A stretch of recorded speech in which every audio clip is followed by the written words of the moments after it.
Why you should ride when you get older. When are you too old to ride? Let's talk about that. Let's get cracking.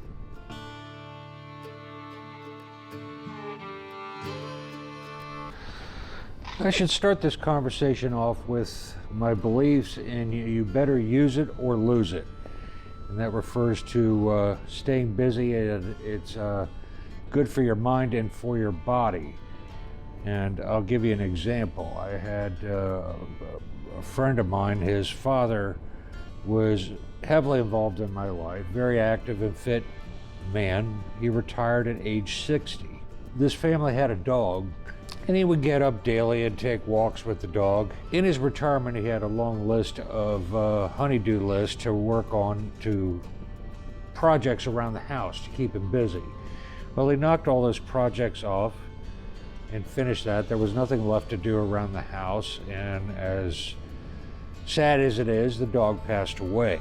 And right before my very eyes, I watched this man become dormant, docile, just vegetate. His health started to decline almost immediately. Within a year and a half, he passed away. And I would argue that he did not keep his mind and his body active. I've seen so many retirees pass away at an early age. It's incredible. So just file that in the back of your mind that you need to stay active when you get to be my age. It is my belief that motorcycling is good for your health, both physical and mental. There are even some studies to back that up, believe it or not. And I'm a big believer, as I stated at the beginning of this video, use it or lose it. So the sad ending of this man's life, I think, is directly correlated to him not staying active mentally and physically. The dog forces you to get up and engage every single day. Feed it, take it outside, walk it, play catch, whatever. Keep it exercised. Same thing you're doing for the dog, you should do for yourself. How many retirees have you seen that retired and with a year or two they're gone? It's just devastating.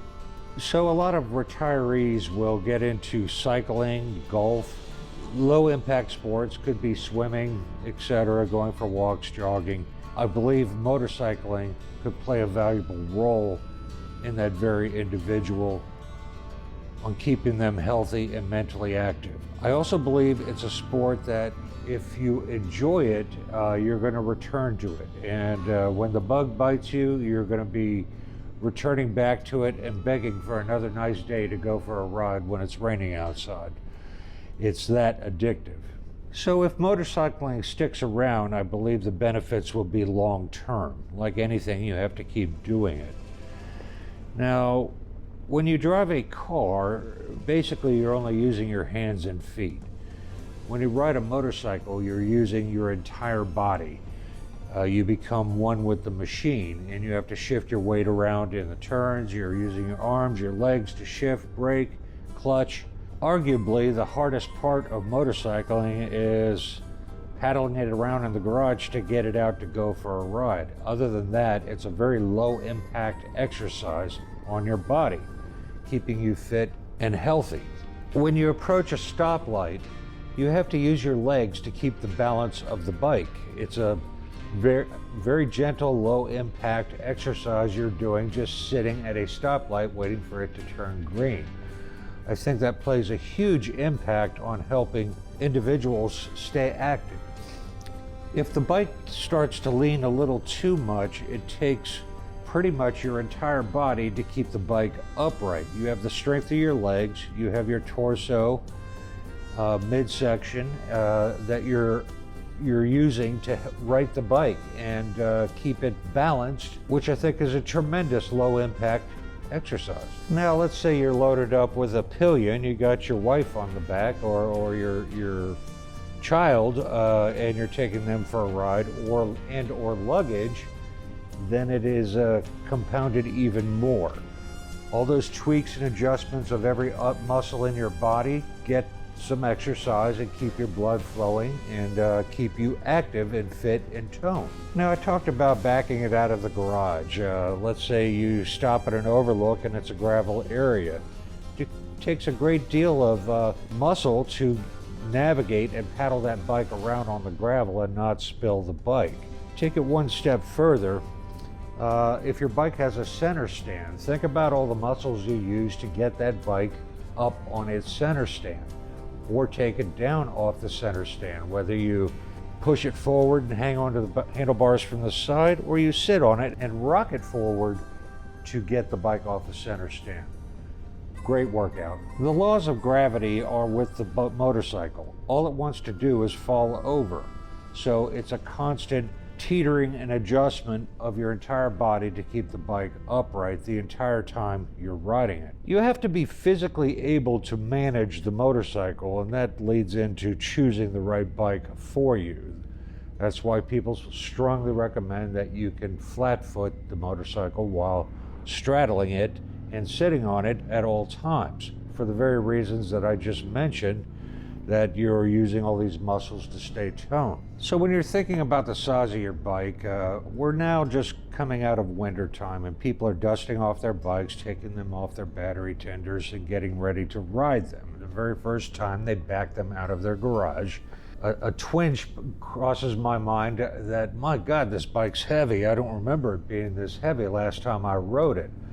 Well, that falls under the category of use it or lose it. And if you take as much as a 90-day break due to winter from riding, and you haven't hefted that bike in and out of the garage to go for a ride, you're starting to lose it. All that muscle tone and muscle memory that you had built up is starting to fade away. That's why you have to stay fit every day of your life. And if that involves walking during the wintertime or other calisthenics, do what you have to do. But it keeps your body toned so that it's not a surprise when you have to heft that bike, you know, or knock on wood, it tips over. You have to be able to pick up that bike. Somebody maybe won't be around to help you lift it up. I wanted to also mention that staying toned, you should probably use a very inexpensive loose weights that you use for working out. You don't need a weight system or device that you sit on and heave-ho away on a bar. You need the free weights that you have to bend over and pick up and bend over and set down. And during the winter months, exercise with those, stay toned. Just do it for 7 minutes, 3 times a week, and you'll be as fit as a fiddle come spring or riding season. Give that some thought. It's a low expense item if you buy the lower end spectrum of weights or barbells to work out with. I hope you give that some serious thought for those of you that take a sabbatical due to weather or seasonal riding. The good news is, after just a short few days of riding in the start of spring, you build that muscle tone and memory right back up, and you're right back where you started before winter started to kick in. So those of you, especially up north, to our brothers and sisters up in Canada, I just got a message from one of my mates that we're still a month out from riding due to snow. Now's the time to start doing your exercises and tone up for riding season. It's my gentle advice to you. So just stating that example, there is very little doubt that motorcycle isn't good for your physical well-being. If you're able to notice the difference between the weight of your bike when you've been riding all season versus when you throw a leg over it first of spring right after winter. When you drive a car, as we stated, you don't use anything really but your hands and your feet. When you ride a motorcycle, you use your entire body. You use your right leg to brake, you use your left leg to shift, you use your right hand for throttle and front brake, and your left hand for clutch. When you combine that all together, it requires mental acuity.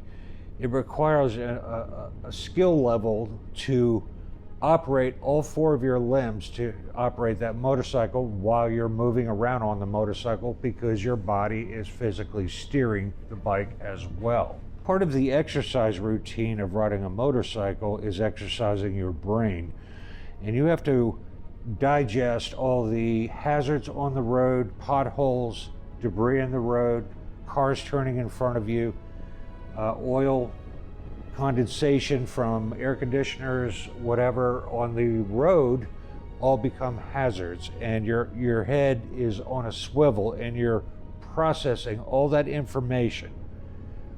Even though you're physically not lifting rocks or splitting firewood for 8 hours, when you ride 8 hours on a motorcycle, mentally you are exhausted. At least I am. You're processing so much information. So there's zero doubt in my mind that the mental Olympics of riding a motorcycle make you a gold medalist on exercising your brain. On a motorcycle, your senses are constantly being stimulated. In a car, you're insulated from all of that. Throw in debris hitting your body, bugs smacking you on your face shield, the truck in front of you kicking up a rock. There's a lot to deal with, so your mind is going 100 miles per hour on every ride. So in my mind, your brain is the most important muscle in your body, and like I stated at the beginning, if you don't use it, you will lose it. What you should shy away from is boob tubing it, turning on Netflix and 5 nights a week for hour after hour and switching on a box and saying, "Entertain me." Open up a book, solve problems, do puzzles, work on crafts.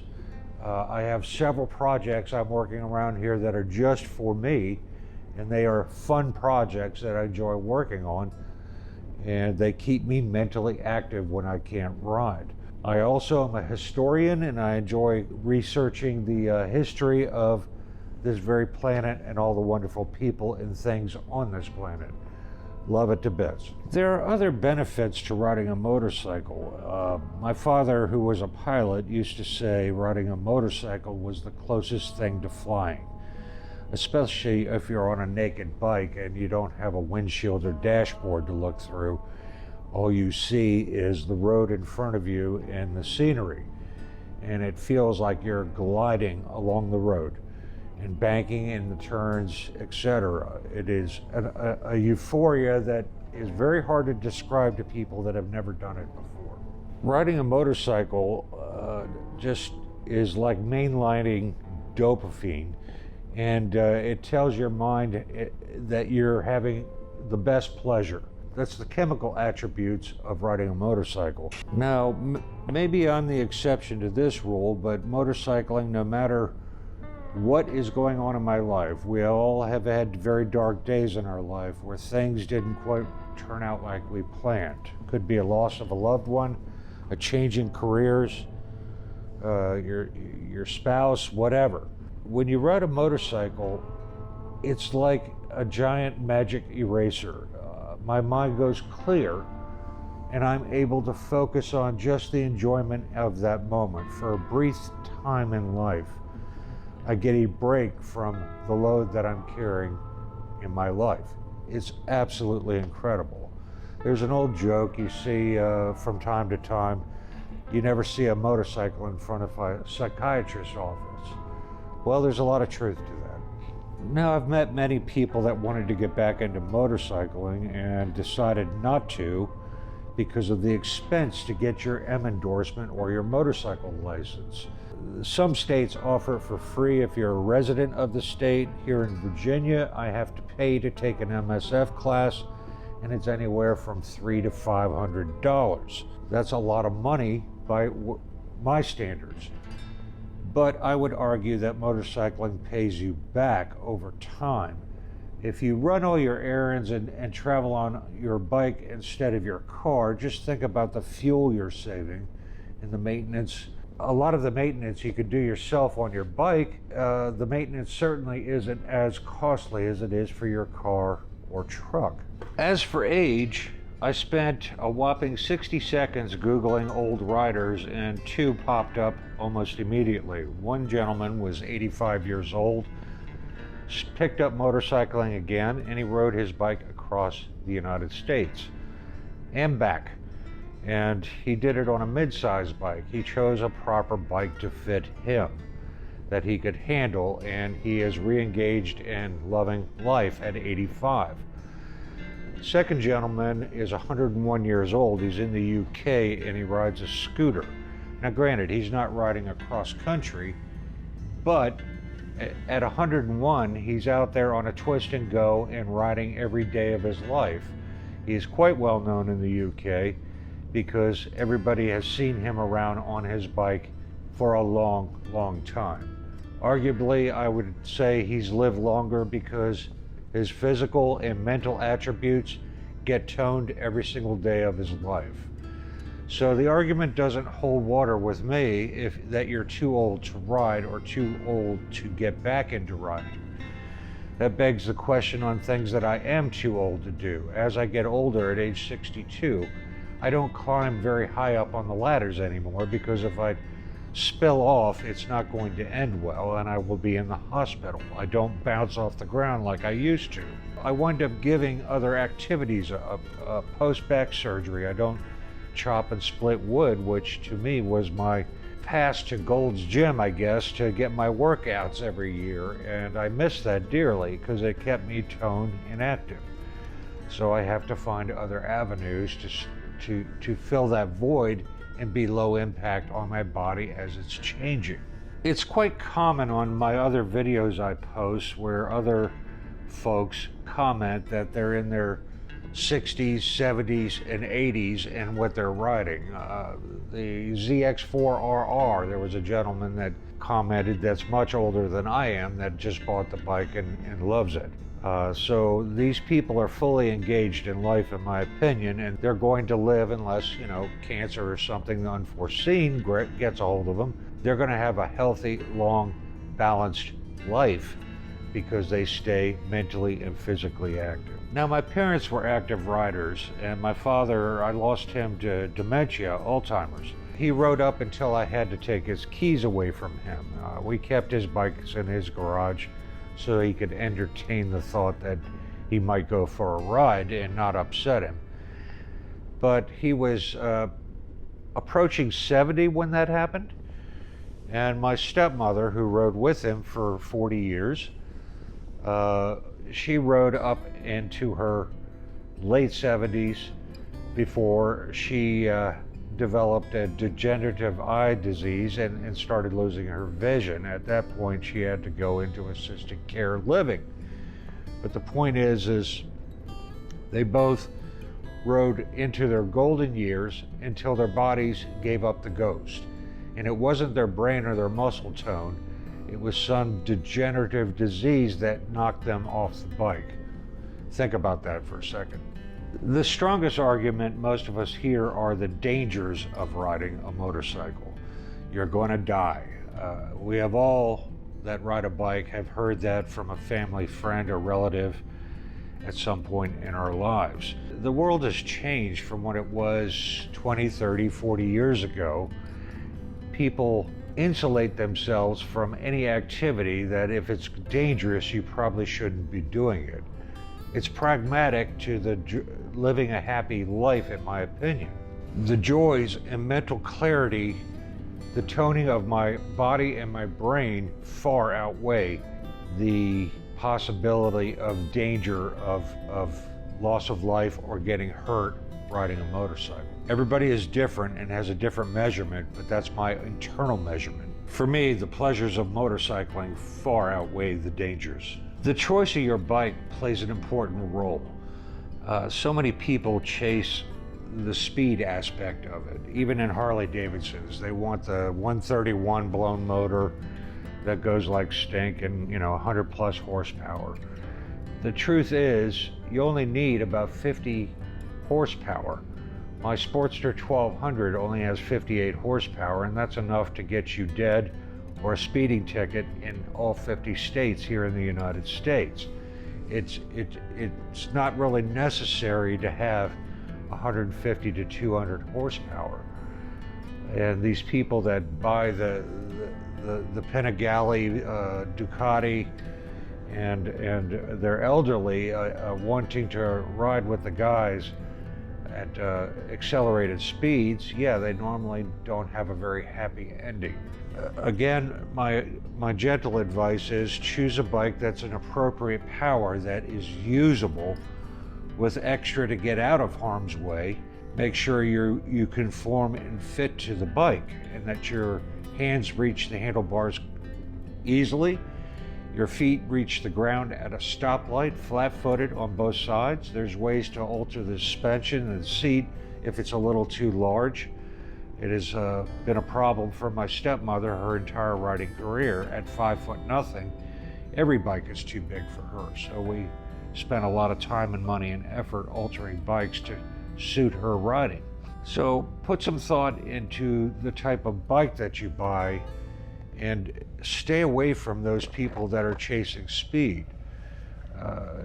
In my younger days, I would go, I used to ride a lot of sport bikes, and I would ride with other friends, and next thing you know, it would warp up and testosterone would kick in and everybody's riding at extreme speeds on country roads.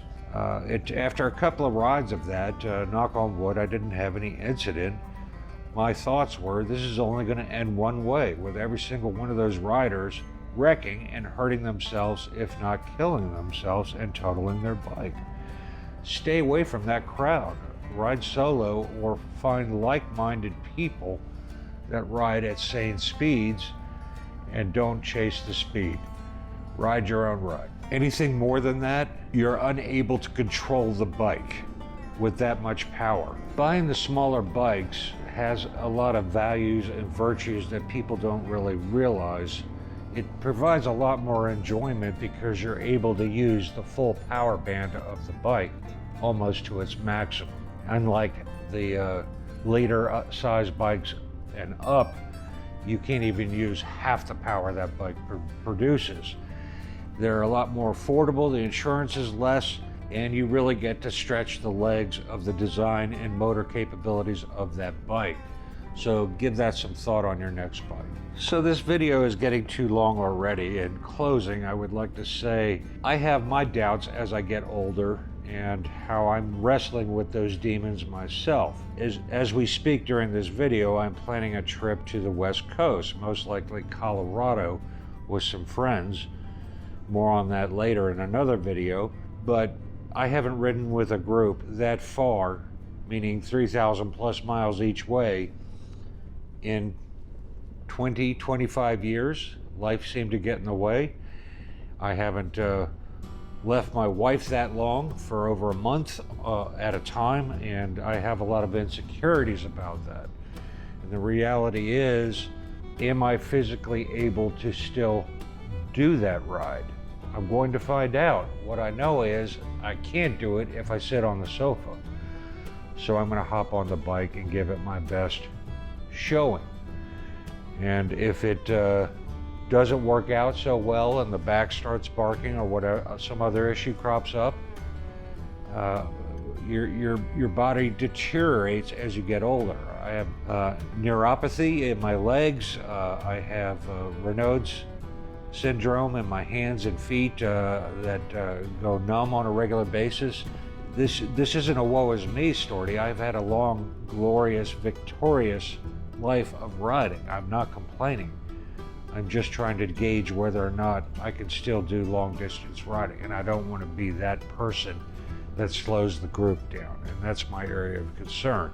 If that starts to happen in any way, I will peel off and march my happy behind back home and realize that it is beyond my capabilities at this time. You have to adjust your riding to your abilities, your physical attributes, what you can and can't do.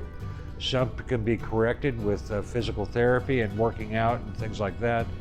Some cannot. I want to thank you if you made it this far in the video. I had a lot to share that's on my mind about being an older rider and the direction I'm headed on, and how clear is my vision to see down the road on what's going to happen to my riding skills moving forward. Those of you that are young won't get this video, but your turn is coming, I promise you that. In a blink of an eye, your kids will be grown up and gone, and you're going to be having these same thoughts that I'm sharing with you right now. This video was posted to encourage people that you can do it, and it is healthy for you in more ways than you ever dreamed of. So get into motorcycling and go riding because it's good for you. And I'll see you in the next one. Peace.